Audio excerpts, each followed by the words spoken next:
اعوذ باللہ السمیع العلیم من الشیطان اللعین الرجیم بسم اللہ الرحمن الرحیم وبہ نستعین وہو خیر معین الہی انطقنی بالہدی وعلمنی التقوی۔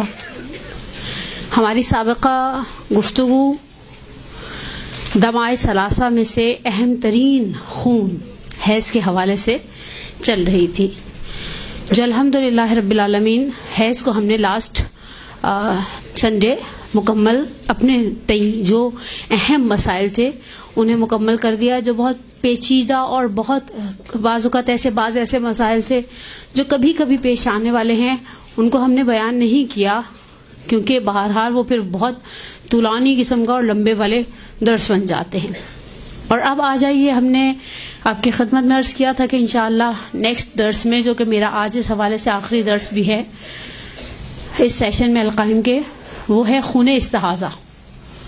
اور اوبیسلی ہر مومنہ، ہر خاتون جو 30-35 سال کی عمر بہاریں دیکھ چکی ہیں، وہ جانتی ہیں کہ حیض کے بعد سب سے زیادہ پیش آنے والا مسئلہ استحاضہ کا مسئلہ ہے۔ بہرحال یہ ایک ایسی چیز ہے جو گاہے بگاہے خواتین کو عارض ہوتی رہتی ہے۔ سب سے پہلے استحاضہ کے حوالے سے کچھ بنیادی مسائل اور پھر کچھ ضمنی مسائل آپ کی خدمت میں انشاءاللہ بیان کریں گے۔ سب سے پہلے فرماتے ہیں، ہر وہ خون جو عورت بلوغ سے پہلے دیکھے وہ استحاضہ ہے۔ اور ہم سب جانتے ہیں کہ بچیاں 9 سال قمری پورے ہونے پر بالغ ہو جاتے ہیں۔ فرض کرنا خدا نخواستہ کسی انسیڈنٹ کی صورت میں، کسی پریشانی کی صورت میں یہ بچی 8.5 سال، 8.25 سال میں خون دیکھتی ہے، اگرچہ اس کے اندر شرائط پائی جائیں، لیکن فقہا اسے خون حیض کے طور پر ایکسیپٹ نہیں کرتے، وہ خون استحاضہ ہی رہے گا۔ پھر فرماتے ہیں، ہر وہ خون جو عورت یائسہ ہونے کے بعد دیکھے۔ یائسہ کی تعریف ہم حیض کے باب میں آپ کی خدمت میں بیان کر چکے ہیں، اور میری کل ہمارے استاد بزرگوار حجت الاسلام والمسلمین آغا نادر صادقی کے ساتھ آپ نے القائم پہ ان کے ویڈیو کلپس دیکھے ہوں گے، اور ان کے اس موضوع پر مفصل لیکچرز بھی میرا جہاں تک علم ہے، مجھے جہاں تک معلومات ہیں، میری یوٹیوب پر موجود ہیں۔ جن کو تفصیل سے پڑھنے ہوں وہ آغا نادر کے وہ درس سن سکتی ہیں مومنات۔ ان سے میری بات ہوئی اور میں نے آپ کی خدمت میں آیت اللہ خوئی کی یائسہ خواتین کا ایک مسئلہ بیان کیا تھا، ایک کریکشن، یہ بات کل انہوں نے مجھے بتائی، تفصیل سے سمجھائی کہ آقا خوئی کے نزدیک سید عورت یا غیر سید عورت، بوتھ آف دیم، 50 سے 60 سال کے درمیان اگر خون دیکھیں، ایسا خون دیکھیں جس کے اندر شرائط حیض پائی جاتی ہیں، ایسا خون دیکھیں، اگر وہ 50 سال سے پہلے دیکھتی تو اسے قطعاً حیض قرار دیتی۔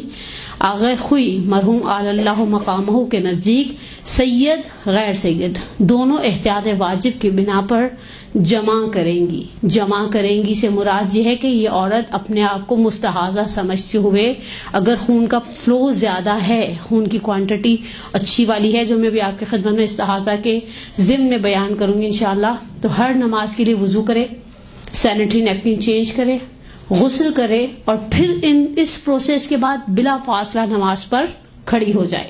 اگر یہ مومنہ بلا فاصلہ نماز کے لیے کھڑی ہو جاتی ہے اور اس دوران اسے بلیڈنگ ہوتی رہتی ہے تو فقہی نقطہ نگاہ سے اس کی نماز صحیح ہے۔ لیکن اگر اس نے اس میں بریک دے دیا، مثلا فون اٹینڈ کرنے چلے گئے، مثلا دروازے پر چلے گئے، مثلا کوئی اور کام کرنے لگ گئے، اور اس دوران جسم سے خون خارج ہوگا، اسے یہ پچھلے اعمال دوبارہ ریپیٹ کرنے پڑیں گے۔ مسئلہ کلیئر ہو گیا یہاں تک؟ یہ آیت اللہ خوئی کی ان مقلدات کا مسئلہ ہے، چاہے وہ سید ہوں چاہے وہ غیر سید ہوں، احتیاط واجب لگائی ہے مرحوم آیت اللہ خوئی نے 50 سال سے 60 سال کے درمیان۔ اور یہ بات ہم پہلے بتا چکے ہیں کہ یہاں 50 سال سے مراد 50 سال قمری ہیں، انگلش کے 50 ایئرز نہیں ہیں۔ اور میں نے جیسے لاسٹ آپ سے کہا تھا کہ حیض کی عمر آگے جا رہی ہے، یعنی ہم دیکھتے ہیں مثلا 11 سال کی بچیوں کو، 10 سال کی بچیوں کو حیض آ رہا ہے، ادھر سے یاس کی عمر بھی ادھر جاتی جا رہی ہے۔ مثلا اب 53، کل مجھے کسی نے 57 ایئر کی مومنہ، جبکہ وہ سعادات سے تعلق بھی نہیں رکھتی، انہوں نے کہا انہیں ریگولر حیض آ رہا ہے، تو پھر میں نے ان کو ان کی تکلیف جاننے کے بعد ان کی خدمت میں یہ مسئلہ بیان کیا۔ بس ہر وہ خون جو یائسہ ہونے سے کے بعد دیکھے گی عورت، وہ اسے استحاضہ قرار دے گی۔ پھر فرماتے ہیں وہ خون جو 10 دن سے کم ہے، چاہے دنیا بھر کے ڈاکٹر ترازو کے ایک پلڑے میں کھڑے ہو جائیں اور کہیں کہ یہ حیض ہے، یہ آپ کی سائیکل ہے، یہ اب آپ کو ہر مہینے ایسے ہی آئے گا، فقی اسے حیض قرار نہیں دیتا. اور میں نے سب سے پہلے درس میں آپ کی خدمت میں مثال دی تھی مائنر تھیلیسمیا کی پیشنٹس یا جو اینیمک ہیں آلریڈی. ہمارے پاکستان میں یہ خواتین میں خون کی کمی کا پرابلم پاکستان ان ممالک میں آتا ہے جہاں بہت زیادہ ہے، شاید ہماری ڈائٹ ایسی ہے، شاید ہمارا لائف سٹائل ایسا ہے. پھر فرماتے ہیں کہ وہ عورت جو 10 دن کے بعد خون دیکھے گی وہ بھی استحاضہ ہے. مثال کے طور پر جی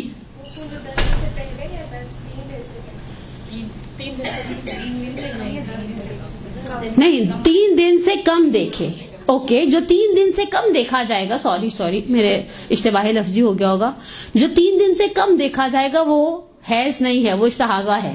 ٹھیک ہے، اب چاہے کچھ بھی کوئی کہے، آپ نے اس کو استحاضہ ماننا ہے اور استحاضہ کے مسائل پر عمل کرنا ہے. 2 حیضوں کے درمیان منیمم شریعت آپ سے ریکوائر کرتی ہے 10 دن کا فاصلہ ہو. تو اس 10 دن کے درمیان جو خون دیکھا جائے گا، اچھا حیض اور نفاس کے درمیان بھی 10 دن کا فاصلہ ہونا چاہیے. مثال کے طور پر کسی کے ہاں بچے کی ولادت 5 جنوری کو ہوئی، 15 جنوری تک اس نے اپنے آپ کو نفسا سمجھا. اگر اس کی حیض میں عادت نہیں ہے، اگر عادت ہے تو عادت کے دنوں تک اس کو نفاس سمجھے گی، ایسا نہیں کہ لمبائی چھٹی پر چلی جائے نماز کی. اور پھر 11ویں دن سے اگر فرض کریں اس کی کوئی بہت عادت وہ نہیں ہے، عادت کے اعتبار سے عادت نہیں ہے، اب 15 جنوری سے لے کر 15 جنوری تک، 5 جنوری سے لے کر 15 جنوری تک یہ حیض ہے، اور اس کے بعد آنے والا خون استحاضہ ہے، اور اسے استحاضہ کے مسائل پر عمل کرتے ہوئے اپنی نماز اور اپنے روزے کو انجام دینا پڑے گا. اور اسی طرح سے میں نے کہا نا یہاں نفاس کے باب میں بھی یہی حکم لاگو ہوگا. ایسا نہیں کہ آپ کہیں کہ مثلا میری تو بچے کی پیدائش سے پہلے حیض کی تاریخ ہی مثلا 15 یا 16 تھی، نہیں، آپ نے یہ جو آخری نفاس دیکھا ہے اس نفاس کے آخری دن میں اور نیکسٹ حیض کے پہلے دن کے اندر کم از کم 10 دن کا فاصلہ ہونا ضروری ہے. مسئلہ واضح ہو رہا ہے ساتھ ساتھ، تو آپ اظہار کرتے رہے گا تاکہ ایسا نہ ہو کہ آپ کوئی مسئلہ خدا نہ سب مبہم لے کر جائیں. یعنی آپ صحیح سیکھیں، چاہے کم مسائل سیکھیں، بہت بہتر ہے اس کے کہ انسان بہت سارے مسائل سیکھے اور سارے کچے پکے اور آدھے ہوں. نیم حکیم خطرہ جان ہوتا، نیم ملا خطرہ ایمان. الحمدللہ ہمارے پاس ایسی عورتوں کی آلریڈی کمی نہیں ہے. پھر فرماتے ہیں کہ اگر بچے کا کوئی جز باہر نہیں نکلا، یہ ہمارے ایک دوسرا مس کانسیپٹ جو میں آپ کی خدمت میں نفاس کے حوالے سے بیان کر دوں. میں نے ایک لسٹ سی بنائی ہے، یہ چھوٹی سی، یہ وہ مسائل ہیں جو مجھے آج میرے موضوع سے بہت زیادہ ریلیٹ نہیں کرتے لیکن بہت زیادہ پیش آنے والے ہیں، انہیں میں آپ کی خدمت میں اشارتاً بیان کروں. ہمارے ہاں جب لیبر پینس ہوتے ہیں تب بھی بعض اوقات خواتین کو بلیڈنگ شروع ہو جاتی ہے، کسی کو ہیوی، کسی کو ہلکی پھلکی، لیکن نارملی ایسا ہوتا ہے کہ لیبر پینس میں خاتون ہوتی ہے تو اسے بلیڈنگ شروع ہو جاتی ہے. عورتیں اس کے اوپر نفاس کا حکم لگاتی ہیں، جب تک بچے کا پہلا جز باہر نہیں آئے گا نفاس کا حکم لاگو نہیں ہوگا. اب یہ ہیوی بلیڈنگ ہے، اب یہ ہلکی پھلکی اسپاٹنگ ہے، اس حساب سے آپ اپنی تعین تکلیف کریں. تعین تکلیف کرنا نہیں، اپنی ذمہ داری کو واضح کریں. فرض کریں پریشر کے ساتھ اچھی والی ہیوی بلیڈنگ ہے تو اس صورت میں یہ عورت مستحاضہ کثیرہ ہو جائے گی. اب اس عورت کی ذمہ داری کیا بنتی ہے؟ یہ عورت غسل کرے اور نمازوں کو ادا کرے. اب یہاں پر ایک سوال کے نشان، ایک عورت ہونے کے ناطے خواتین کے اس مسئلے کو ہم دیکھتے ہیں، سنتے ہیں، اور بہرحال بہت دفعہ یہ چیزیں زندگی میں بہت ریگولر فیزز میں سننے میں آتی ہیں فقہی مسائل کے حوالے سے. پہلی بات کھڑی ہوتی ہے کنولا لگا ہوتا ہے ہاتھ پر. اچھا آپ میں سے مجھے نہیں پتا، کچھ چہرے ایسے جو میں نے لاسٹ سیمسٹر میں بھی دیکھے تھے، اگر کسی کے ہاتھ پر کنولا لگ جائے، اور اسپیشلی جو لیبر پین والا کنولا، یہ اب یہ چلے گا 2-3 دن جب تک آپ ہاسپٹل میں ہیں. ہاسپٹل سے ڈسچارج ہونے سے پہلے نارملی پریکٹس میں یہی چیز ہے، وہ آتی ہے پیرامیڈیکل اسٹاف کی ایک آنٹی، آپ کا وہ وائپ کرتی ہے اور کنولا نکال کر لے جاتی ہے. اس کنولا کے ساتھ آپ وضو کریں گے یا کچھ اور؟ جبیرہ. قربان ہو جاؤں جبیرہ کے مسائل پر. کیسے جبیرہ ہے؟ ہڈی ٹوٹی ہوئی ہے ہماری، زخم ہے، 1 منٹ، زخم ہے، پھوڑا ہے، ہڈی ٹوٹی ہوئی ہے، بس جبیرہ کیا ہے؟ جبیرہ کی ڈیفینیشن پٹی ہے، دیکھیں جبیرہ وہ بینڈیج ہے، وہ ایک ٹیپ لگا دیتے ہیں نا کنولا کو مینٹین رکھنے کے لیے، وہ گھسا کے چلی جاتی ہیں آنٹی جی، ٹیپ لگا کر چل جاتے ہیں، بیٹھے رہے آپ کو گاہے بگائے آگے اس کے اندر ڈرپ بعض اوقات یا انجیکشنز لگائے جاتے ہیں. یہ دیکھیں یہ چیز وہ ہے جو پریکٹس میں آتی ہے. اور اس حوالے سے میں نے بڑے دیندار لوگوں کے بڑے غلط فقہی مسائل دیکھے ہیں ہاسپٹل میں. یعنی میری خواہش ہے آپ اپنے ٹیچر سے کہیں، آپ کو کسی اچھے فقہ ماہر ٹیچر کو بٹھا کر ہاسپٹل کے اندر جو شخص اٹینڈ کر رہا ہے کسی پیشنٹ کو، اسے بتایا جائے کہ یہ جو بستر پر پڑا ہے اسے نماز کیسے پڑھوائی جائے گی. ہمیشہ تو ایسے معاملات نہیں ہوتے کہ آپ کی نماز کی معافی ہو جائے. بس کسی کا یوٹرس ریموو ہوا ہے، بہت بلیڈنگ ہو رہی ہے یوٹرس کے ریموو ہونے کے بعد، اب یوٹرس ہی نہیں رہا تو حیض کا تصور بھی نہیں رہا. اب یہ جو خون آ رہا ہے اس خون پر کون سے احکام لاگو گے؟ اس بیچاری بستر پر لیٹی ہوئی عورت کو جسے کچھ گھنٹوں کے لیے شاید کھڑے ہونا، کچھ گھنٹوں کے لیے اسپیشلی سرجری کے بعد امیڈیٹ یہ چلنے پھرنے کے قابل نہیں رہتی. کچھ گھنٹے کا ٹائم دیا جاتا ہے، اس کے بعد آپ کو کہا جاتا ہے آپ کو ٹہلایا جائے، آپ کو واک کرایا جائے.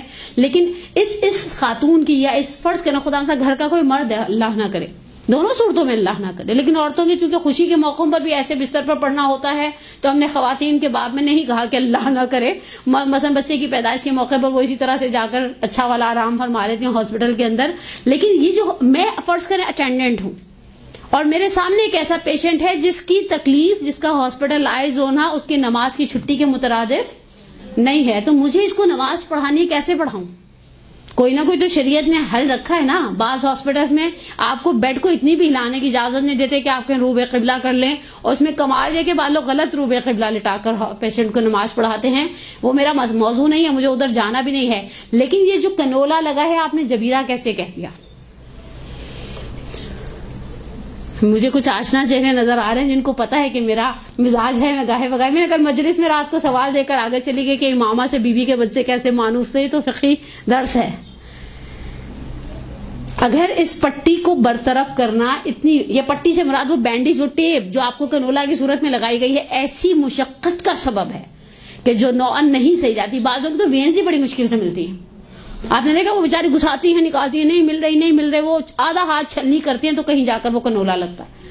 اگر ایسا ہے تو یہاں پر اس کی ذمہ داری جبیرہ نہیں بنے گی، تیمم بنے گی.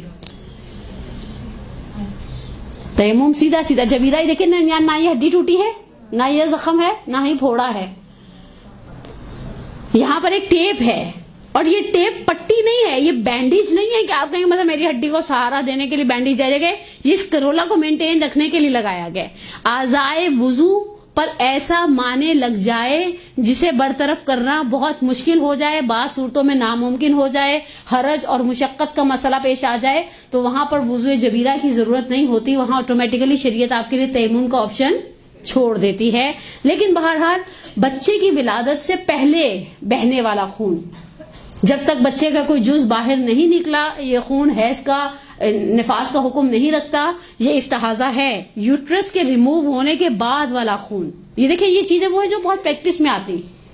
ہم سنتے ہیں، ایسی بات نہیں کہ آپ کہیں گے جو آپ نے مثالیں دی درس میں تو ہم نے کبھی آج تک سنی ہی نہیں ہے. ایسا نہیں ہے. بہرحال یہ ساری چیزیں ہمارے ساتھ معاشرے کے اندر پیش آتی ہیں. یہ استحاضہ کے مسائل ہیں. اور فرض کریں اگر وہ خاتون ایسی ہیں کہ جن کو کنولا بھی لگ چکا ہے اور جن کی بلیڈنگ کا بہت پریشر بھی بہت زیادہ ہے، اور خدا نخواستہ کھڑے رہنے کی بعض اوقات بہت شدید تکلیف کی وجہ سے ہمت بھی نہ ہو، بیٹھ کے نماز پڑھیں، لیکن اپنی نماز کو پورا کریں. یہ استجابت دعا کے یہ اچھے لمحات ہوتے ہیں. ان لمحات کو گناہ کر کے خدا نخواستہ آپ سوچیں خدا ہمیں ایک نعمت دے رہا ہے، اولاد کی صورت میں بیٹا دے رہا ہے، بیٹی دے رہا ہے، ہم اس کا استقبال ہی ایک گناہ کے ساتھ کر رہے ہیں. پھر ہم کیا امید رکھیں کہ یہ بچہ آپ کے خیال مقدس سرطویلی بنے گا؟ کبھی بھی نہیں، کیونکہ ہم نے اس کا استقبال ہی گناہوں کی صورتحال کے ساتھ کیا. لیکن بہرحال یہ سب اس میں اچھا فرض کریں وہ غسل نہیں کر سکتی، اگر اس کے اوپر خون کا اتنا پریشر ہے تو بھی شریعت نے آپ کو سبسٹیٹیوٹ دیا، آپ تیمم کریں.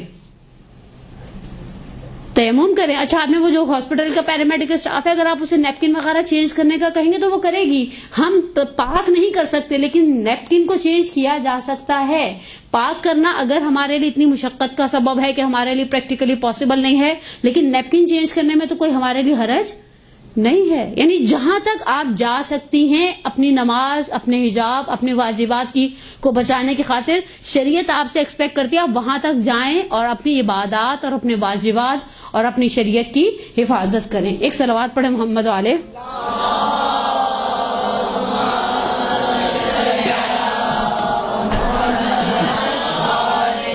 محمد وعجل فرجہ.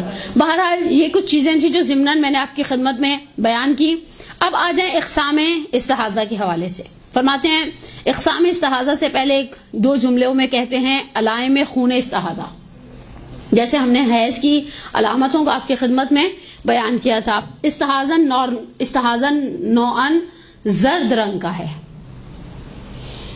ٹھنڈا ہے، بغیر درد اور جلن کے باہر آتا ہے اور گاڑھا بھی نہیں ہے. البتہ یہ بھی ممکن ہے، فقہا فرماتے ہیں کہ کبھی وہ سیاہ ہو، سرخ ہو، گرم ہو اور گاڑھا ہو اور درد اور جلن کے ساتھ جسم سے خارج ہو. البتہ علائم غالبی استحاضہ علائم غالبی حیض کے برعکس ہیں. یعنی وہ جو جہاں پر وہ کہتے ہیں وہ ریڈ ہوگا، وہ میرون ہوگا، وہ گرم ہوگا، وہ گاڑھا ہوگا، یہاں کہتے ہیں وہ یلو ہوگا، وہ گاڑھا بھی نہیں ہوگا، وہ درد اور جلن کے بغیر باہر نکلے گا. اب یہاں ایک دوسرا سوال، لیکوریا ہمارے معاشرے کا ایک المیہ، اب مجھے اس کو وہ جو ڈاکٹرز کہتے ہیں وہ ان سب باتوں سے سروکار نہیں ہے. بعض اوقات اگر کسی کے لیکوریا کا شیڈ یلو ہو جائے تو کیا حکم لگایا جائے گا؟ آج میں نے آپ کا پہلا فیز دے لیا. That's a blessing for me. آپ نے نہیں کہہ سکتے کہ آپ پچھلے ریسائٹر کو سن کر بڑے بیچارے معصوم اور مظلوم. بس آج وہ ٹوکن آف کرٹیسی نہیں ہے میرے پاس آپ کے لیے. یہ آپ اگر فرض کریں جو لوگ دیکھیں لیکوریا کے اندر جو لوگ سینیٹری نیپکن یا لائنر وغیرہ استعمال کرتے ہیں ان کو پتا ہے کہ ہمیشہ اس کا کلر وائٹ یا ٹرانسپیرنٹ نہیں ہوتا. تو کیا فقہی نقطہ نگاہ سے آپ اس کے اوپر استحاضہ کے احکام لاگو کریں گے؟ نہیں. لیکن کب نہیں کریں گے یہ آپ کی خدمت میں بیان کرنے کے لیے بلائی گئی ہوں. اگر ڈاکٹر کہے کہ اس کے اندر بلڈ کے سیلز نہیں ہیں. نارملی یلو کلر انفیکشن کی علامت بھی ہوتا ہے. بس جس طرح فرض کرے خدا سا میرے یہاں پر زخم ہو جائے اور خون نکلے، ایک پیپ نکلے، دو خون نکلے گا وہ نجس ہے. پیپ نکلے گی اگر اس کے ساتھ خون کی آمیزش نہیں ہے تو وہ نجس نہیں ہے. مسلمان ہو الحمدللہ رب العالمین، تو مسلمان کی رطوبتیں سوائے ان نجس رطوبتوں کے پاک ہیں.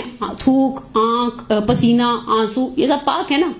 تو اسی طرح سے اگر اس کے اندر خون کی آمیزش نہیں ہے تو بس وہ پیپ پاک ہے. اگر فرض کریں ڈاکٹر کہتی ہے کہ یہ انفیکشن ہے، اور نارملی گائناکولوجسٹ یہی کہتی ہیں کہ جن کے ساتھ ایسا پرابلم ہوتا ہے اور نان اسی طرح کے جملے صادر کرتے ہیں کہ انفیکشن ہے، تو بس یہ جو ڈسچارج ہو رہا ہے یہ مبطل وضو بھی نہیں ہے. اس نے آپ کے وضو کی صحت پہ بھی کوئی اثر نہیں ڈالنا. اس نے آپ کے طہارت کی صحت پہ کوئی اثر نہیں ڈالنا. آپ پاکیزہ عورت کی طرح اپنا جیسے نماز میں پڑھ رہی تھی ویسے ہی اپنی نماز کو ادا کرتی رہیں گی.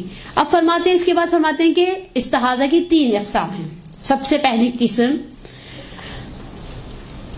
اتنا کہ اگر روئی رکھے عورت اپنے اندام نہانی میں تو روئی کی صرف اوپری سطح پر خون ہو. اچھا کتنی دیر رکھے؟ بعض لوگ رکھ کر چلے جاتے ہیں، آٹا گوندھ کے واپس آتے ہیں. نہیں، آپ نے کچھ لمحے رکھنا ہے. ہمارے ہاں کچھ بیسکس کانسیپٹ کے اندر پرابلم ہے. اس کا نتیجہ کیا نکلتا ہے؟ ہم وہی بات سوچتے ہیں. اس نے وہ تو توضیح میں لکھا ہوتا کچھ دیر رکھیں. کچھ دیر سے مراد یہ نہیں کہ آپ جائیں اور چاولوں کو دم لگا کر آ جائیں، اس کے بعد آپ بچے کا پیمپر چینج کریں اور اس کے بعد کہیں وہ تو بھر جائے گی ساری کی ساری. کچھ دیر یعنی کچھ سیکنڈز. اور آپ نے دیکھا یہ خون روئی کی اوپری سطح پر ہے. بس جسے ہم اگر ہمارے پاس جو فقہی مسائل کا ڈھیر آتا ہے نا، صبح اٹھتے ہیں تو واٹس ایپ کھولتے ہیں تو اتنا تعداد میں سوال موجود ہوتے ہیں. نارملی کہا جاتا ہے ڈراپنگ ہے، صرف اسپاٹنگ ہے، یعنی خون بہت زیادہ کوانٹٹی میں جسم سے خارج نہیں ہو رہا. فقہا اسے ڈراپنگ اسپاٹنگ کچھ نہیں کہتے. فقہا رضوان اللہ تعالی علیہم اجمعین فرماتے ہیں یہ استحاضہ قلیلہ ہے.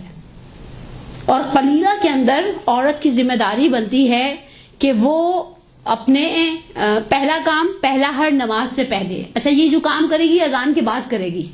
یہ کام 10:30 بجے یا 11:30 یا 12:30 بجے نہیں کرے گی. 12:46 پر کراچی میں ظہر کی اذان ہے. اس اذان کے بعد اس مستحاضہ کی ذمہ داری بنتی ہے سب سے پہلے مرحلے پر یہ اپنا استحاضہ کی کوالٹی کو چیک کرے گی کہ استحاضہ کون سا والا استحاضہ ہے، قلیلہ ہے، خدا نخواستہ متوسطہ ہے، یا وہ کثیرہ کی طرف بدل گیا ہے. وہ روئی رکھے گی. روئی رکھنے کے بعد کچھ لمحوں میں اسے پتا چل جائے گا کہ بھئی خون کی کوانٹٹی کیسی ہے، یہ قلیلہ ہے یا متوسطہ ہے یا کثیرہ. اب اسے پتا چل گیا کہ یہ قلیلہ ہے. اب اس کے بعد نیکسٹ یہ جسم کو پاک کرے گی، وضو کرے گی، سینیٹری نیپکن رکھے گی. سینیٹری نیپکن رکھنا اس لیے لازم ہے کہ مستحاضہ کی واجب ذمہ داری ہے کہ حالت نماز میں اس خون کو باقی بدن اور لباس تک پہنچنے سے روکے. اور یہ ایک پراپر طریقہ یہی ہے نا کہ آپ کچھ رکھیں تاکہ یہ خون کہیں اور جسم کے کسی اور حصے کو یا کسی لباس کے باقی حصوں کو آلودہ نہ کرے. اور اس کام کو انجام دینے کے فوراً بعد نماز پڑھے گی. اور اگر کسی کی اسپاٹنگ بھی ایسی ہے کہ ہاں نہیں اسپاٹنگ بیچ میں ساتھ ہو رہی ہے اور فرض کریں انہوں نے اسے کہتے ہیں استبراء کرنا، چیک کرنا، اپنے لیے آزمائش کرنا، انہوں نے اپنے آپ کو چیک کیا، وضو کیا، جسم پاک کیا، سینیٹری نیپکن رکھا اور بلا فاصلہ نماز پر کھڑی ہو گئی. اس دوران اگر ان کے جسم سے خون کے قطرات خارج ہوتے ہیں تو اس سے نماز کی صحت پہ کوئی اثر نہیں پڑے گا. لیکن اگر انہوں نے ڈیلے کر دیا اور اس دوران جسم سے خون کا قطرہ خارج ہوتا ہے تو پھر اس صورت میں انہیں دوبارہ سے ان ساری ذمہ داریوں کو پچھلی والی انجام دینا پڑے گا. یہ استحاضہ قلیلہ کی ہر نماز کے لیے. اچھا ایک ضمنی سا نقطہ یہ بھی یاد رکھیں، اگر اس نے اس ظہر کے بعد نافلہ پڑھنی ہے، اسے نافلہ کے لیے الگ وضو کرنا پڑے گا، الگ جسم پاک کرنا پڑے گا. اور اگر نافلہ کے بعد فرض کریں کوئی ایسی نماز پڑھنی ہے، بعض لوگوں کو الحمدللہ ہماری خواتین اس بات میں واقعی قابل ستائش ہیں کہ ان کے اندر عبادت کا جذبہ ہے. الحمدللہ بہت ساری مومنات آپ کو ایسی ملیں گی جو وہ صبح اٹھتی ہیں تو وہ 15 20 25 منٹ تک ان کی نمازیں چل رہی تھیں. شکرانہ تو نمازیں، امام زمانہ تو نمازیں، ہدیہ والدین تو نمازیں، بہت ساری. ہمارے پاس تقریباً آغا محسن قراتی ستاد اقامہ نماز کے بانی ہیں، وہ کہتے ہیں ہمارے پاس 3000 کے لگ بھگ مستحب نمازیں ہیں اور الحمدللہ ہم غنی ہیں. واقعاً ایسی کثیر تعداد میں ہمارے پاس نمازیں ہیں. اسے ہر نماز کے لیے اس کام کو انجام دینا پڑے گا. اگر مستحاضہ قلیلہ نماز شب پڑھنا چاہے اور 11 کی 11 رکعت پڑھنا چاہے، اسے 6 ٹائم اپنی ذمہ داری کو انجام دینا پڑے گا. لیکن ایک بات یاد رکھیے، افضل الاعمال احمدها، جیسے جیسے عمل کی سختی بڑھتی ہے ویسے ویسے اس کا اجر بھی پڑھتا چلا جاتا ہے. ایک عورت جو بالکل بیٹھی ہوئی ہے، گرم ٹھنڈے پانی کی سہولت ہے کمرے کے اندر، بعض لوگوں نے جن کے بیڈ روم بڑے ہیں وہ چوکیاں بچھائی ہوتی ہیں نماز کی، بڑے کمفرٹیبل سے طریقے سے نماز پڑھی ہے. اور اس کے مقابلے میں ایک وہ عورت ہے جس کے پاس شاید ٹیپ واٹر اتنا قریب میں نہیں ہے. ہمارے پنجاب، ہمارے سندھ میں بہت سارے گھر ایسے ہیں، وہ لمبا سا سین کراس کر کے جاؤ تو کونے میں غسل خانہ ہے. اوبیسلی اس نے بہت حیثیت برداشت کی نا اس نماز کے لیے. ممکن ہے وہ صرف آخری 3 رکعت نماز شب پڑھے اور اس 3 رکعت کا ثواب اس آنٹی کی نماز سے زیادہ ہو. اور خدا کا بہت بڑا احسان ہے کہ جو خواتین، میں آپ کو ایک روایت کا تبرکن، آپ فقہی مسائل کے درمیان، مجھے کسی نے کہا فقہی مسائل کے درمیان یہ روایتیں اور واقعات نہ سنایا کریں. میں نے کہا آپ میری جگہ بیٹھیں تو آپ کو بھی بعض چہروں کے تاثرات نظر آئیں اور جو میں دیکھتی ہوں وہ آپ کو نظر نہیں آتا. لیکن تبرکن ایک روایت، ممکن ہے میں نے روایت پہلے آپ کی خدمت میں عرض کر دی ہو، لیکن آغا مصباح یزدی نے رہجویان صادق میں روایت کو نقل کیا ہے اباذر غفاری سے، اور اباذر غفاری نے روایت کو نقل کیا ہے رسول اکرم صلی اللہ علیہ وآلہ وسلم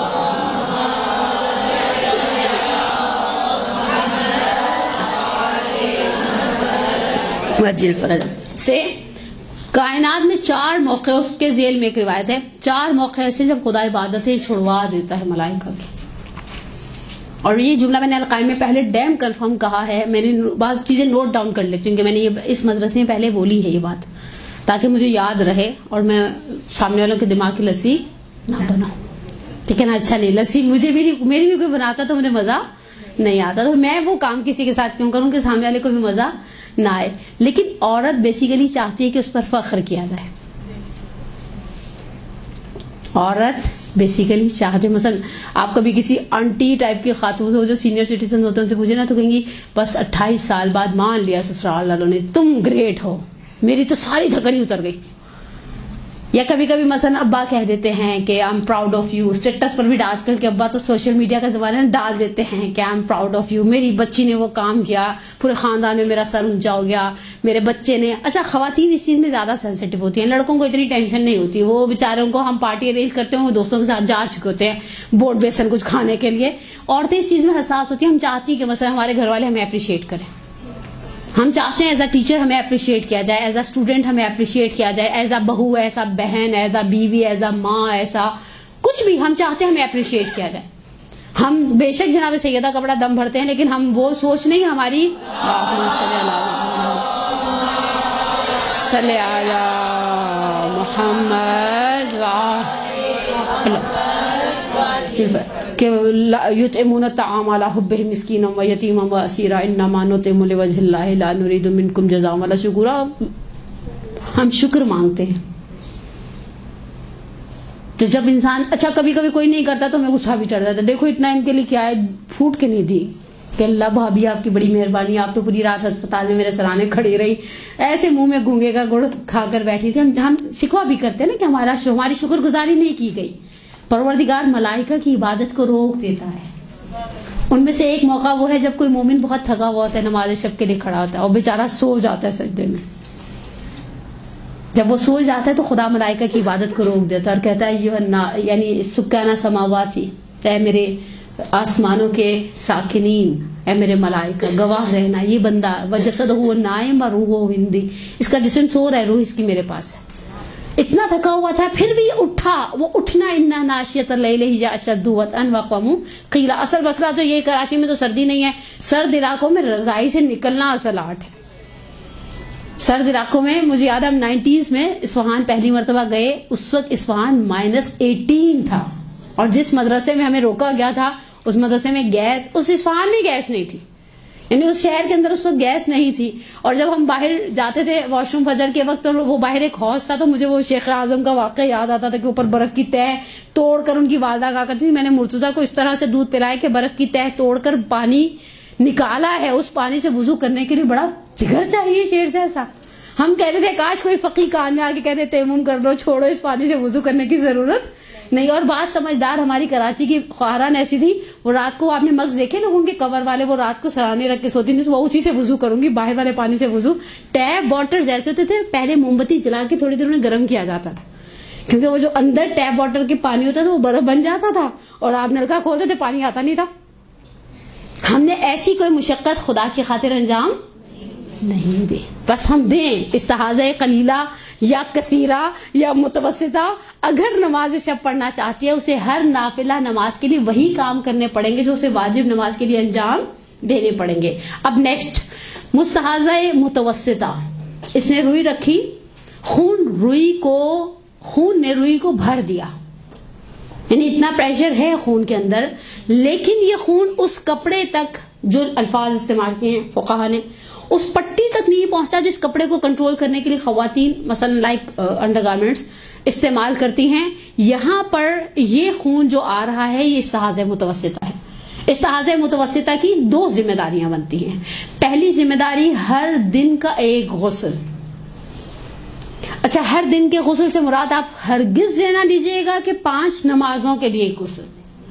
یہ حیض کا تفکیک کا مسئلہ نہیں ہے. فرض کریں کوئی مومنہ, کسی مومنہ کے ہاں آج دوپہر 2 بجے استحاضہ متوسطہ ہو گیا, اور اب انہوں نے آج ظہر اثر الحمدللہ پڑھ چکی تھی. اب مستحاضہ متوسطہ ہونے کا نتیجہ کیا نکلتا ہے, انہیں مغرب عشاء کے لیے غسل کرنا پڑے گا. اچھا, یہ غسل ان کو اذان کے بعد کرنا پڑے گا. ایک دوسری بات, انہیں مستحاضہ قلیلہ کے سارے مسائل کو فالو کرنا پڑے گا. مثلا وضو کرنا پڑے گا ہر نماز کے لیے, سینیٹری نیپکن چینج کرنا پڑے گا ہر نماز کے لیے, اور جسم سے اگر خون خارج ہوا ہے تو جسم کے اس حصے کو پاک کرنا پڑے گا ہر نماز کے لیے. اب یہ کام کر کے یہ نماز پڑھیں گی, لیکن کل انہیں غسل کرنے کے لیے مغرب عشاء کا انتظار نہیں کرنا, کل فجر سے پہلے انہیں غسل کرنا ہے. کل فجر سے, اچھا یہ غسل کیا جائے گا فجر کی اذان کے بعد, کیونکہ دن کا ایک غسل ہے, یعنی استحاضہ متوسطہ کے لیے دن کا ایک غسل ہے. اور فرض کریں خدا نخواستہ کسی کی فجر اللہ نہ کرے قضا ہو جائے, تو پھر اس صورت میں ان کو ظہر اثر کے لیے کرنا پڑے گا, لیکن تیسرے دن ان کو اسی فجر کے لیے غسل کو انجام دینا پڑے گا. اور پھر ہر نماز کے لیے انہیں, حتیٰ آپ سوچیے ایک مثال دیا کرتے تھے ہمارے استاد, فرض کریں تھوڑی دیر کے لیے کہ قرآن ہے, یہاں ہاتھ لگایا, ایک وضو کیا, اس کے بعد میں یہاں ہاتھ لگانا چاہوں تو مجھے دوسرا وضو کرنا پڑے گا. ٹھیک ہے, یہاں تک تو مسئلہ آپ کے لیے الحمدللہ واضح ہو گیا. اب آ جائیں مستحاضہ کثیرہ. وہ بیچاری, وہ میں اس کو مظلومہ بھی ساتھ ساتھ کہتی ہوں, جن کو کثیرہ ہوتا ہے ان کو پتا ہے کہ کس بھاؤ پڑتی ہے. واقعی بہت پینک ہو جاتی ہیں خواتین, اسپیشلی یہ جو 50 سے 60 سال کے فیس کے درمیان والی خواتین ہیں, لیکن شروع کے فیس میں بلیڈنگ بڑی ہیوی ہوتی ہے, یعنی ابھی تک میرے پاس جتنی خواتین نے مسئلہ پوچھا انہوں نے یہی کہا کہ بلیڈنگ ہیوی ہے. خیر ہم نے آخوئی کی مقلدات کو رجوع بھی کروا دیا. ہم نے کہا احتیاط واجب رکھے, شکر کریں فقیہ نے آپ کے لیے ایک دوسرا راستہ رکھا ہے کہ آپ رجوع کر سکیں اور بہرحال اپنی ذمہ داریوں کو دوسرے مرجے کی طرف رجوع کر کے اپنے لیے تھوڑا ایک ریلیف ٹائم نکال سکیں. مستحاضہ کثیرہ ہر نماز کے لیے غسل کرے گی. البتہ شریعت نے اس کے لیے ایک سہولت رکھی کہ اگر وہ ظہر اور عصر ملا کر پڑھے, یعنی ظہر اور عصر کے درمیان فاصلہ نہ ڈالے, تو ظہر اور عصر کے لیے ایک غسل کافی ہے. فجر کا تو ایک ہو گیا نا, فجر کے لیے وہ غسل کرے گی, سینیٹری نیپکن چینج کرے گی, وضو کرے گی اور جسم کے ظاہری حصے کو پاک کر کے بلا فاصلہ نماز پر کھڑی ہو جائے گی. اب ظہر عصر کا مسئلے میں ایسا نہیں, اگر وہ ظہر اور عصر کو ملا کر نہیں پڑھتی, مثلا بعض لوگوں کو آپ نے ایسا دیکھا ہوگا وہ ظہر شروع میں پڑھتے ہیں, عصر تھوڑا لیٹ پڑھتے ہیں, تو اسے ظہر کے لیے الگ غسل کرنا ہے, وضو کرنا ہے, جسم کو پاک کرنا ہے, سینیٹری نیپکن رکھنا ہے. یعنی پچھلا سینیٹری نیپکن ہر حال میں چینج کیا جائے گا. یاد رکھیں فقہا نے, میں نے پہلے درس میں آپ کی خدمت میں بیان کیا تھا, ایک سوئی کی نوک کے برابر بھی اگر یہ خون ہے تو بہرحال سوائے ایک آغا استعاری نے استثناء قرار دیا ہے, اور وہ بھی صرف مستحاضہ قلیلہ کے اندر استثناء قرار دیا ہے. باقی فقہا نے کوئی استثناء نہیں دیا کہ آپ مثلا آپ کہیں کہ بھی تو مثلا اسے دوبارہ ری یوز کیا جا سکتا ہے. نماز کی حالت میں آپ اسے دوبارہ ری یوز کرنے کا اختیار نہیں رکھتے سوائے آغاز استعانی کی مقلدات, سوائے حالت استحاضہ قلیلہ والی کہ وہ اس نیپکن کو دوبارہ استعمال کر سکتی ہے. ادروائز ہر حالت میں آپ کو سینیٹری نیپکن کو چینج کرنا ہے, چاہے اس کے اوپر 2 قطرے ہوں, چاہے اس کے اوپر اس سے زیادہ کوانٹٹی میں خون ہو. اب مستحاضہ متوسطہ ہے, مستحاضہ کثیرہ ہر نماز کے لیے غسل کرے گی. البتہ غسل ایک غسل سے وہ ظہر اور عصر ملا کر پڑھ لے گی, لیکن اسے عصر کے لیے قلیلہ کے مسائل پر عمل کرنا پڑے گا. قلیلہ کے مسائل پر یہاں استحاضہ کثیرہ میں عمل کرنے سے مراد سینیٹری نیپکن چینج کرے گی, ظہر والا سینیٹری نیپکن ہٹائے گی, عصر کے لیے نیا رکھے گی, وضو کرے گی, جسم کے ظاہری حصے کو پاک کرے گی اور پھر نماز کے لیے کھڑی ہوگی. اگرچہ اس دوران اس کے جسم سے مسلسل خون خارج ہوتا رہے, اگر اس نے اس پروسیس کے اور نماز کے درمیان فاصلہ نہیں ڈالا, نماز کی صحت پہ کوئی اثر نہیں پڑے گا. یہ 3 کیفیتیں ہیں مستحاضہ کی, قلیلہ, متوسطہ اور بولے ہیں کثیرہ. اوکے بولیے بیٹا.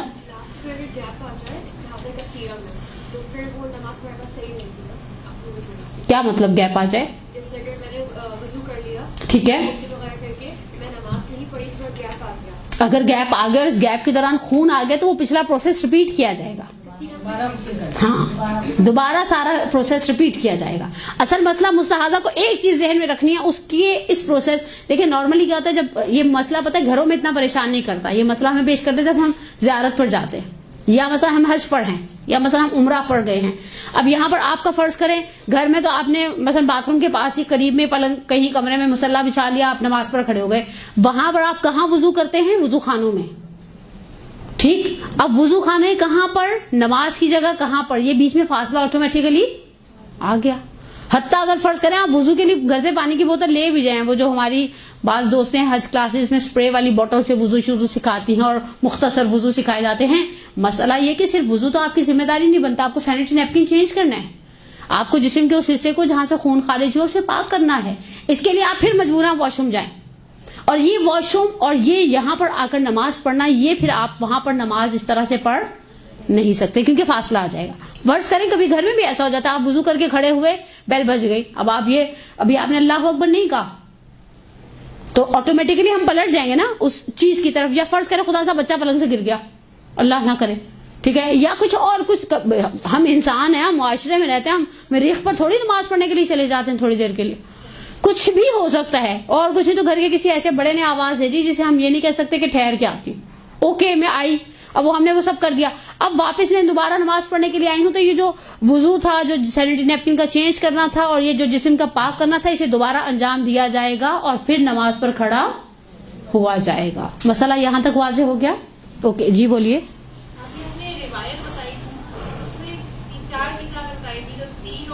تین اور دیکھیں, میں 3 اور بیان کروں گی تو میں استحاضہ کہاں بیان کروں گی.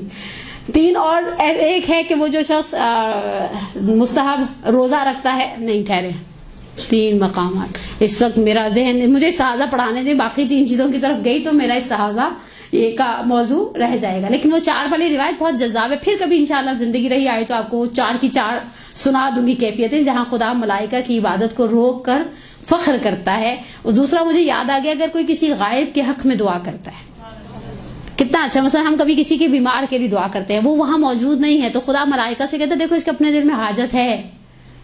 ہم میں سے کوئی بھی ایسا نہیں ہے جس کے دل میں حاجت. میں تو رات کو بی بی سے کہا, بی بی حاجتیں لے کر آئے ہیں یہاں پر, اور بہت ساری حاجتیں, ایک آدھ بھی نہیں ہے, ڈھیر ساری. الحمدللہ بلیسنگز مانگتے ہیں ہم خدا سے. رب انی لما انزلت الی من خیر فقیر. بہت پیارا جملہ حضرت موسیٰ ابن عمران کا. خدا جو تو خیر نازل کرتا ہے نا, میں فقیر ہوں اس کے لیے. ہم خیر مانگتے ہیں, تو جب ہم نے اپنے لیے دعا بعد میں مانگی, ہم نے پہلے مثلا فرض کریں آپ میں سے کسی نے کہا آپ دعا کروا دیجیے گا, ہم نے وہاں بیٹھ کر دعا کروائی, آپ نہیں ہیں, آپ کی غیر موجودگی میں دعا کروائی, خدا نے ملائکہ کی عبادت کو روکا اور کہا دیکھو اس کے اپنے دل میں حاجت تھی, لیکن اس نے اسے مقدم کیا جو یہاں موجود نہیں ہے.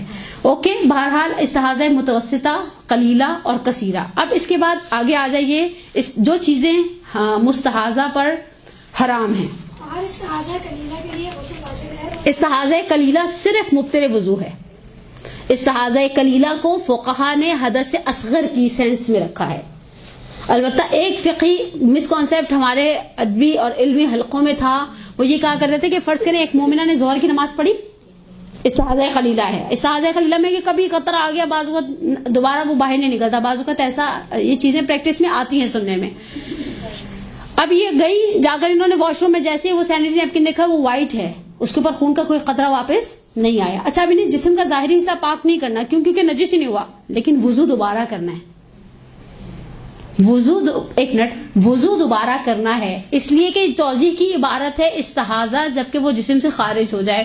تو میں نے اپنے استاد بزرگوار سے, یہی جن کا میں نے تھوڑی دیر پہلے نام لیا, میں نے کہا آقا وہ تو خارج ہی نہیں ہوا, کہا وہ رحم سے خارج ہو, جسم سے خارج ہونے کی بحث نہیں ہے. تو پھر آپ کو وضو تو دوبارہ کرنا ہے, اور وضو دوبارہ کر کے پھر اچھے بچوں کی طرح نماز پڑھنی ہے. جی بیٹا. کسی خاتون کی نفاس استحاضہ قلیلہ میں بدلے اور استحاضہ قلیلہ سے ہی وہ پاک ہو جائے, ٹھیک ہے, 2 سال تک نہ ہو, جو دوسرا وغیرہ ہو جاتے ہیں, تو اس کو استحاضہ قلیلہ کا غسل تو کرنا بالکل بھی نہیں. قلیلہ کے اندر غسل کی ضرورت, دیکھیں فرض کریں یہ عورت تھی جن کے بچے کی ولادت ہوئی, پہلے مثلا 8-9 دن تک ان کو اس نفاس رہا, ٹھیک ہے, اس کے بعد بعض اوقات کیا ہوتا ہے 1 دن کا بریک آیا یا 10 دن انہوں نے نفاس پراپر دیکھا, اس کے بعد ان کو پھر سے بلیڈنگ ہو رہی ہے, لیکن بلیڈنگ کی کوانٹٹی ہمیشہ بچے کی ولادت کے بعد 11ویں-12ویں دن وہ خون کی کوانٹٹی نہیں رہتی.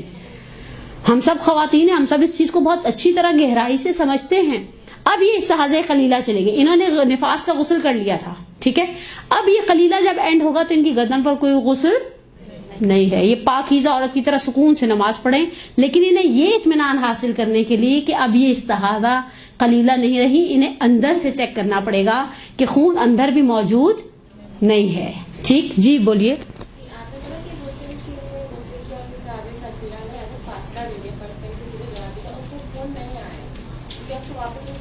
اگر خون نہیں آیا تو پھر نہیں, وضو کرنا پڑے گا. دیکھیں وضو کا تو قلیلہ کے اندر بھی فقہا کہتے ہیں کہ اگر نہیں آ بھی رہا سینیٹری نیپکن پر تو اندر تو ہے نا, اسے پتہ ہے کہ یہ مستحاضہ متوسطہ یا کثیرہ یا قلیلہ ہے. وضو تو اسے ہر نماز کے لیے کرنا ہے, چاہے خون سینیٹری نیپکن پر آئے چاہے خون سینیٹری نیپکن پر نہ آئے, کیونکہ بعض کنڈیشن میں ایسا ہوتا ہے کلوٹنگ ہوتی ہے, اسپیشلی خدا نہ جائے جن کے بچے ٹرمینیٹ ہو جاتے ہیں یا مس کیریجز کی صورت میں, وہ ہمیشہ ایسا ہوتا ہے بعض اوقات کہ صرف کلوٹنگ ہے. مثلا جب یہ بیٹھیں گی ٹوائلٹ جائیں گی تب ان کے جسم سے خون خارج ہوگا, ادروائز اس طرح سے خون ہمیشہ سینیٹری نیپکن پر نہیں آتا. جی فرمائیے. میرا سوال یہ ہے کہ جیسے آج کل ہارمونل پرابلمس کی وجہ سے کچھ خواتین کو 40 سال سے پہلے بھی یہ مسئلہ ہوتا ہے کہ پیریڈز بند ہو جاتے ہیں یا ایسا ہو جاتی ہے, ڈسٹربنس چل رہی ہوتی ہے, تو اس میں یہ ہے کہ جیسے کبھی 6 مہینے بعد آ رہے ہیں, کبھی 4 مہینے بعد, اس میں 2 دن آ رہے ہیں, 2 دن کے بعد پھر آ رہے ہیں, تو اب فکری حساب سے اب اس کو استحاضہ کاؤنٹ کریں یا ہے؟ دیکھیں پہلی بات تو یہ کہ کیونکہ ابھی عائشہ فقہی اعتبار سے ایسا نہیں ہوئی, ٹھیک ہے, ان کا بھی ٹائم پیریڈ ہے. اگر خون کے اندر علامتیں ہیں, شرائط خون ہیں, تو وہ حیض رہے گا چاہے وہ 6 مہینے بعد آئے, چاہے وہ 2 دن آئے. نہیں آگے میں اپنی بات کو مکمل کروں. شرائط کے اندر پہلی دوسری یا تیسری شرط کیا تھی, 3 دن آئے. اچھا فرض کریں 2 دن باہر نکلتا رہا ہے, تیسرے دن سے جب انہوں نے اندر سے چیک کیا خون اندر موجود تھا, اگر خون اندر موجود ہے اور اسی طرح سے 3 دن مکمل ہو جاتے ہیں تو پھر یہ سارے کا سارا حیض بن جائے گا. اور اگر خون اندر موجود نہیں اور انہوں نے پچھلے 2 دن میں نماز نہیں پڑھی یہ سوچ کر کہ مجھے پھر سے حیض آ گیا ہے مثلا 6 مہینے بعد, یعنی جن کی سائیکل ڈسٹرب ہوتی ہے, میں نے آپ کو پہلے کہا نا خدا سا جنہیں سسٹ ہوتی ہے یا جنہیں کوئی پتہ نہیں 1001 قسم کی مشکلات ہے, آپ کسی گائنوکالوجسٹ کے پاس بیٹھے جو آج کی خواتین کو لاحق ہے ہارمونز کی وجہ سے, تو اس صورت میں اگر اس کے اندر شرائط حیض ہیں, یہ سن یاس تک نہیں پہنچی تو یہ اسے حیض قرار دے گی.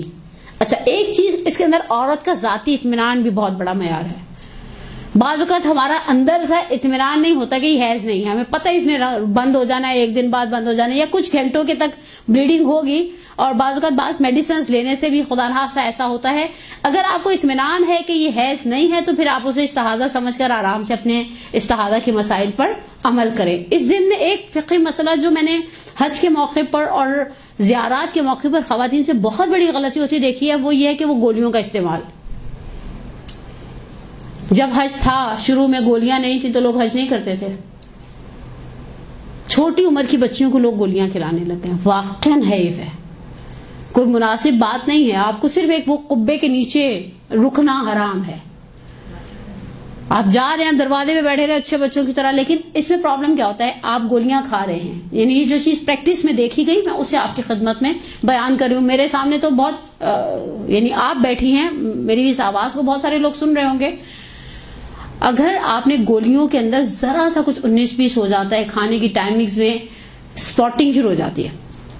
اچھا یہ سپاٹنگ ہو رہی ہے, آپ جب بھی اندر چیک کرتے ہیں اندر خون موجود ہوتا ہے, یہ حیض ہے. اب شریعت آپ کو مسجد میں جانے کی, حرم میں بیٹھنے کی, نمازیں پڑھنے کی اجازت نہیں دیتی. میں نے خود اپنی ان گناہگار آنکھوں سے مسجد الحرام کی چھت پر دعائے جوشن کبیر کے پروگرام میں ایک مومنہ کو دیکھا. وہ تھوڑی دیر پہلے انہوں نے مجھے ہوٹل میں کہا تھا کہ مثلا ہلکی پھلکی سی سپاٹنگ ہوئی ہے. میں نے کہا اچھا. بہرحال انہوں نے کوئی مسئلہ پوچھنے کے لیے انہوں نے, جیسے انسان ایک دوسرے کے ساتھ گروپ میں ٹریولنگ کرتا ہے تو بات کرتے ہیں. پھر جب ہم وہاں پر دعائے جوشن کبیر کے پروگرام میں گئے تو میں نے ان سے پوچھا, میں نے کہا آپ یہاں کیسے بیٹھی ہیں, آپ کے لیے تو بیٹھنا جائز ہی نہیں ہے. انہوں نے کہا میرے ہسبینڈ نے مولانا سے مسئلہ پوچھ لیا, انہوں نے کہا ہے شی کین سٹ. اور ہمارے ساتھ استاد بزرگوار ہی تھے حج پر. میں نے کہا کیسے کہہ دیا, ایسا ہو نہیں سکتا. میں نے کہا آپ کے ہسبینڈ نے مولانا صاحب کو بتایا کہ خون اندر موجود ہے, تو کہتی ہیں وہ اتنے بھی بے شرم نہیں ہیں کہ آپ ایک مرد کو بتائیں کہ خون اندر موجود ہے. میں نے کہا تو مسئلہ پوچھا ہی صحیح طرح سے. میں نے کہا یہ مسئلہ آپ آغا سیستانی سے بھی پوچھے تو وہ یہی کہتے کہ مثلا میری بیگم کو صرف 1-2 قطرے آئے ہیں اور اس کے بعد خون نہیں آ رہا. وہ کہیں گے وہ استحاضہ قلیلہ تھا, ختم ہو گیا, وضو آپ کا ٹوٹ گیا, معاملہ ختم ہو گیا. آپ انہیں بتائیں سے اندر خون موجود ہے جب بھی آپ استبراء کر رہی ہیں. تو کہا میں اتنی بے شرم نہیں ہوں کہ میں مولانا صاحب کو جا کر یہ سب بتاؤں. میں نے کہا پھر میں نے ان کو پرچی بھیجی جب وہ لابی میں کلاس ہوتی تھی. میں نے کہا کہ مثلا اگر کسی خاتون کے ساتھ ایسا ہے, میں نے کہا ان کے ایام ہیں حیض کے, انہوں نے حیض کو روکنے کی کوشش کی ہے لیکن اس کوشش میں کامیاب نہیں ہے. ہماری عورتوں کا حج کے عمرے کے مسائل میں سب سے بڑی پرابلم یہ تھی کہ ہم ہر بات ہر کسی سے کھل کے کرتے ہیں. وہ بیچارے مولوی صاحب سے بات کرتے ہوئے میرے آقا کا القائم ہی کا ایک کلپ ہے جس میں نے کہا دلہن کے پردے کو بچانے کا آسان طریقہ اس کے برابر میں ایک مولانا بٹھا دو. اسی سے صرف شرم آتی رہے گی سب کو. لیکن حقیقت ہے اگر آپ کو خدا نخواستہ کبھی ایسی مقدس مقامات کی ٹریولنگ کے اندر کوئی ایسا پرابلم ہو جائے, پورا مسئلہ سامنے والے کو بتائیں اور یہاں سے پوچھ کر جائیں, بجائے اس کے کہ وہاں سے کسی کو تبے پر کھڑا کریں جلتے ہوئے کہ بھئی ابھی کے ابھی مجھے بتائیں. سب پورا گروپ مسجد سہلا کے اندر چلا گیا, ہم باہر کھڑے ہوں گے تو سب کو پتہ چل جائے گا یہ کیوں نہیں مسجد سہلا جا رہی, تو آپ ہوٹل میں ٹکی رہتے. اور یہ مسائل آپ کو پوچھ کر جانے چاہیے تھے, نہ یہ کہ آپ وہاں جا کر کسی کے لیے بھی زمین کو گرم کریں کہ بھئی ابھی کے ابھی بتائیں اور آپ نے نہیں بتایا تھا تو میں تو چلی گئی. نہیں, اگر خون اندر موجود ہے فقیہ آپ کو مسجد میں جا کر بیٹھنے کی اجازت نہیں دے گا. اوکے, اب آ جائیں مستحاضہ کے مسائل کے حوالے سے. پھر ایک سوال اور ہے, اور اگر یہی کنڈیشن ہو کہ پتہ ہو کہ آپ کے مینسس کی ڈیٹ کیا ہے اور قافلے کے جانے کی کوئی ڈیٹ ہے, تو پھر اگر ٹیبلٹ نہیں یوز کی جائے تو پھر کیا کیا جائے کہ زیارتیں کر پائیں؟ دیکھیں زیارتی کر پائیں, فرض کریں مثال کے طور پر کربلا کے اندر آپ امام حسین کی زری تک نہیں جا سکتے, حرم کے اندر جانے میں کوئی ممانعت, زری تک نہ جائے. حج, ایک منٹ, حج کے اندر شریعت نے ریلیف رکھا ہے. جن عورتوں کو حج کے اس ٹائم پیریڈ کے اندر حیض آ جانا ہوتا ہے جب اعمال مکہ انجام دیے جا رہے ہوتے ہیں, وہ اس فیز کے اندر ان کے پاس ایک چوائس رکھی جاتی ہے کہ بعض صورتوں میں وہ پہلے کر سکتی ہیں, ایڈوانس بعض صورتوں میں اگر وہ ایڈوانس نہیں کیا ان کو ایسا تھا کہ مثلا 2-3 دن بعد آئے گا. ہمیں حیثل سے بھی خواتین کو پہلے حیض آ جاتا ہے, کوئی بڑی بات نہیں ہے. وہ بھاگ دوڑ, کراچی میں اتنے نواب بنے ہوتے ہیں, ہم یہاں سے گلبرگ جانے کے لیے رکشہ پکڑ لیتے ہیں اور وہاں ہمیں اتنی چلنا پڑتا ہے, اس کی وجہ سے بھی بعض اوقات بعض خواتین کو حیض پہلے آ جاتا ہے. ایسے میں آپ صحیح کر سکتی ہیں باہر والی سائڈ سے جا کر, صحیح صفا و مروہ کر سکتے ہیں. آپ کو مسجد الحرام کا ایشو ہے, مسجد الحرام کے لیے آپ کسی کو نائب بنا سکتی ہیں. شریعت نے کہیں آپ کو بند گلی میں کھڑا نہیں کیا. پتہ نہیں کیوں کھاتے ہیں لوگ, اور پھر اچھا کھانے کے بعد اس کو بھگتان بھی دیتے ہیں. بعض کا ذرا سا کچھ کھانے پینے میں 19-20 ہو جاتا ہے, آپ جس چیز کے لیے بہت سینسیٹیو ہوتے ہو اس فیز کے اندر آپ کو حیض آ جاتا ہے. یہ چیز میں نے اگر نہ دیکھی ہوتی اپنی آنکھوں سے تو شاید میں اتنا اطمینان سے کہہ بھی نہ پاتی, لیکن یہ چیز محسوس کی ہے میں نے کہ خواتین اس مسئلے کے اندر. اور پھر اگر آپ کو مسئلہ پوچھیں تو آپ خود پوچھیں. ہمیشہ یاد رکھیں مسئلہ جب زبانوں سے گھوم کر جاتا ہے تو وہ مسئلہ باقی نہیں رہتا. اور الحمدللہ آج کی عورت تو میرا خیال ہے وہ گوادر جا کر پلاٹ خرید کر آ جائے اور شوہر سے کہ آپ سے تو کچھ ہوا ہی نہیں آج تک, دیکھیں یہ پلاٹ بھی میں خرید کر لائی. تو جہاں سارے کاموں میں اتنا اعتماد میں نفس ہے وہاں خوب اپنے فقہی مسئلے کو, یہ آپ کی شرعی ذمہ داری ہے. اور آپ کے خیال میں ائمہ کے زمانے میں لوگ عورتیں آ کر نہیں پوچھی تھیں ائمہ سے, اللہ کے حبیب سے نہیں پوچھے جاتے تھے. العلماء ورثۃ الانبیاء, ریلائبل سورس. آپ کوئی منہ سے یعنی فیس ٹو فیس بات کرتے ہوئے ہیزیٹیشن ہو رہی ہے, آپ واٹس ایپ پر میسج ڈراپ کر دیں, آپ اس مسئلے کو فون کال پر پوچھ لیں, بڑی آسانی سے بہت ساری چیزیں پوچھی جا سکتی ہیں. اب آ جائیے وہ چیزیں جسے استحاضہ کے لیے, جن کے لیے استحاضہ کے اندر کوئی وہ جو مسئلہ آپ نے بتایا کہ زیارتوں پہ یہ مسئلہ ہوتا ہے تو پھر وہ خاتون کیا کرے گی؟ باہر حرم میں بیٹھی رہے, دعائیں مانگے, زیارت عاشورہ 100 لعن 100 سلام کے ساتھ پڑھے, حدیث قصہ پڑھے, پوری مفاچی پڑھے. دیکھیں بعض کام ایک بار یاد رکھیں, بعض کام ہم لمبی نمازوں کی وجہ سے نہیں کر پاتے. آپ مانتی ہیں کہ نہیں مانتی؟ بعض کام ہم جب ایسی جگہوں پہ جاتے ہیں تو ہم پورا کراچی میں بیٹھ کے نمازیں ایسی لمبی پڑھے, ہم نہ پڑھے, وہاں ہماری جا کے خواہش ہوتی ہے مثلا ہم نماز جعفر تیار بھی پڑھے, ہمارا دل جاتا. اچھا آپ کراؤڈ کے موقع پہ گئی ہیں تو ویسے ہی راکیوں نے آپ کو چمٹنے تو نہیں دینا زری سے, وہ کہیں گے ہر ایک دائرہ چل اگے لگو, تو اس سے تو ایسے ہی کہہ دینا آپ کو, ٹھیک ہے نا. آپ باہر بیٹھے رہے, اچھے بچوں کی طرح بیٹھ کے زری دیکھتے رہیں. آپ کو وہاں بیٹھنے سے شریعت نے نہیں روکا جہاں سے زری نظر آ رہی ہے. سید الشہداء کے حرم اس سائڈ والی جگہ پر آپ کو زری نظر آتی ہے, آرام سے آپ بیٹھ کے اپنے مولا سے باتیں کریں, بخوشی سبت جعفر آئیے اپنے مولا سے باتیں کریں. لیکن یہ ہے کہ مسجد کوفہ رہ جاتی, مسجد سہلا رہ جاتی. اس میں بھی اگر فرض کریں کچھ کوئی گروپس کی ٹریولنگ کے اندر اس طرح کی, اچھا آپ دعا کریں خدا سے. میراج کی مجلس میں مومنات کی خدمت میں جناب نفیسہ خاتون کا تذکرہ کر رہی تھی امام جعفر صادق علیہ الصلوۃ والسلام.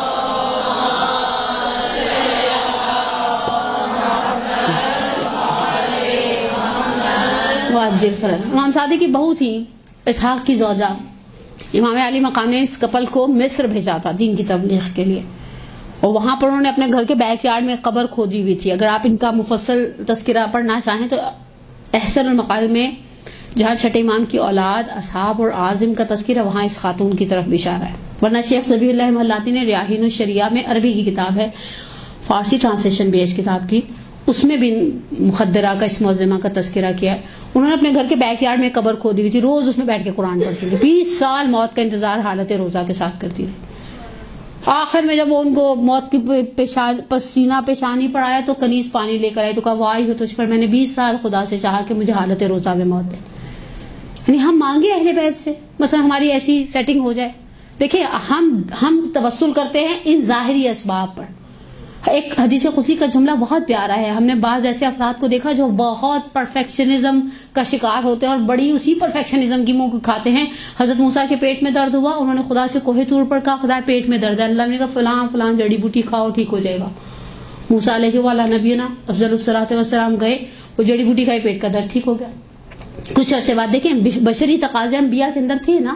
سورہ مبارک کے کہف کی آخری آیت کہتی ہے قل انما انا بشر مثلکم الا یوحی الی, کہہ دو میں تمہارے جیسا ایک بشر ہوں, صرف فرق کیا ہے کہ میرے اوپر وحی نازل ہوتی ہے, عصمت ہے بیچ میں اور خدا کے علم سے کنیکشن ہے. کہا کہ وہ حضرت موسیٰ علیہ السلام گئے, وہ جڑی بوٹی کھائے, کوئی پیٹ کے درد کو فرق نہیں پڑا. کوہ طور پر شکایت لے کر آئے, کہا پروردگارہ پہلی دفعہ پیٹ میں درد ہوا, جڑی بوٹی کھائی ٹھیک ہو گیا. دوسری مرتبہ پیٹ میں درد ہوا, جڑی بوٹی کھائی, پیٹ کو فرق نہیں پڑا. کہا موسیٰ پہلی مرتبہ تم نے ہم پر بھروسہ کیا تھا, دوسری مرتبہ اس جڑی بوٹی پر بھروسہ کیا تھا. تو جب اس کی ذات پر بھروسہ کریں گے تو وہ آپ کو لیٹ ڈاؤن ہونے نہیں دے گا. نہیں دے گا. اور ہمیشہ بعض اوقات تو وہاں بیٹھ کے جو رونے میں مزہ ہے نا وہ زری کے پاس جانے میں نہیں ہے. یہ بھی یاد رکھیں. وہ ایک تڑپ ہوتی نا مولا صاحب زری تک ہو کر آ گئے, میں زری تک ہو کر نہیں آ. اور وہ آنسوں میں ایک شدت آ گئے. بہزت کہا کرتے ہیں اگر یہ جاننا چاہتے ہیں نا کہ مولا کی طرف سے اس نے دخول مل گیا تو دروازے پر کھڑے ہو کر دیکھو آنکھوں میں آنسو آ گئے, اس نے دخول مل گیا.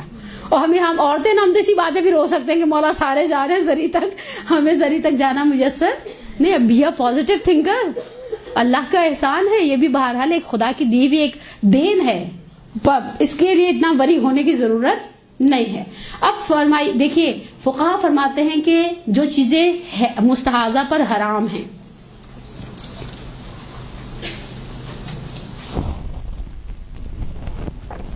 فرماتے ہیں اگر وہ مسجد میں رکنا چاہے تو اس کثیرہ میں اسے غسل کرنا پڑے گا. رکنا چاہے مستحاضہ کثیرہ اکارڈنگ ٹو آیت اللہ سیستانی.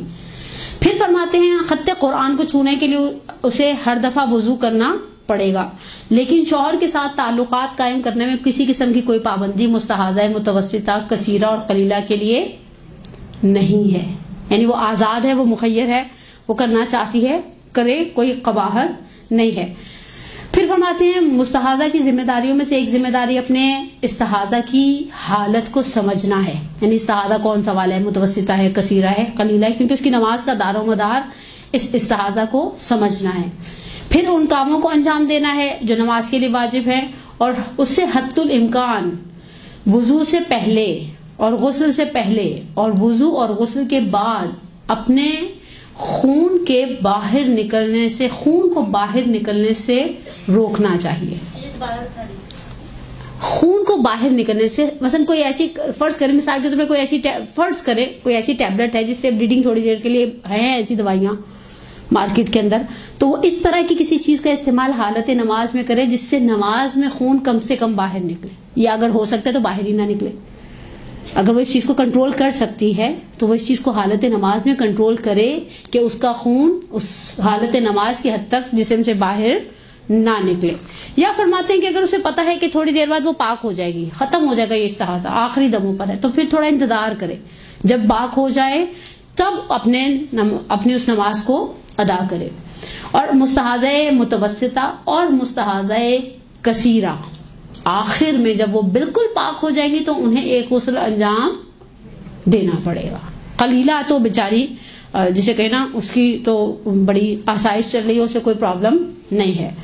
آقا سیستانی فرماتے ہیں استحاضے سے روزے کی صحت پہ کوئی اثر نہیں پڑتا. آپ نے روزہ رکھنا ہے رکھیں, اللہ کا نام لیں اور پروردگار انشاءاللہ سب کی عبادتوں کو قبول کرے.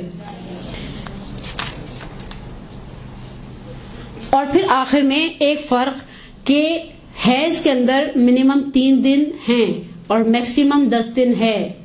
استحاضہ کے اندر منیمم اور میکسیمم کی بحث نہیں ہے. ممکن ہے کسی کو صرف ایک لحظہ استحاضہ ہے اور ممکن ہے کسی کو مہینوں چلتا رہے. خدا سے جن کے ساتھ پرابلمز ہوتے ہیں, ہمارے ہاں بعض خواتین خون استحاضہ اور خون زخم کے اندر بھی فرق واضح نہیں کر پاتی, یعنی وہ فرق سمجھ نہیں پاتی میرے الفاظ کے مطابق. اس کا پھر میں ایک پریکٹس والے مسئلے کی مثال دوں اور آج کے اس موضوع کو یہاں تک مکمل کر دوں.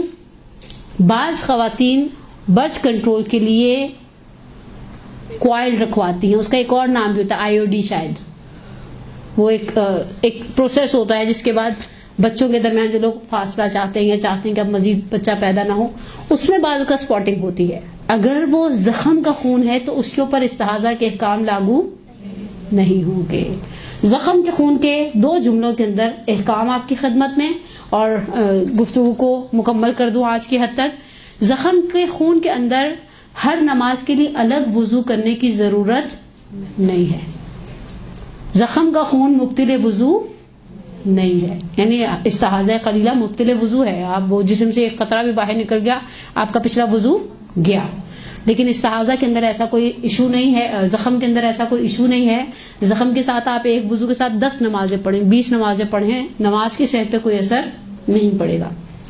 زخم کے خون میں سب سے زیادہ جس چیز کا خیال رکھنا چاہیے وہ صرف وہی ایک ذمہ داری ہے کہ عورت زخم کے خون کی صورت میں کوئی ایسی کپڑا یا سینیٹری نیپکن استعمال کرے جس سے حالت نماز میں باقی جسم یا باقی لباس اس خون سے آلودہ نہ ہو.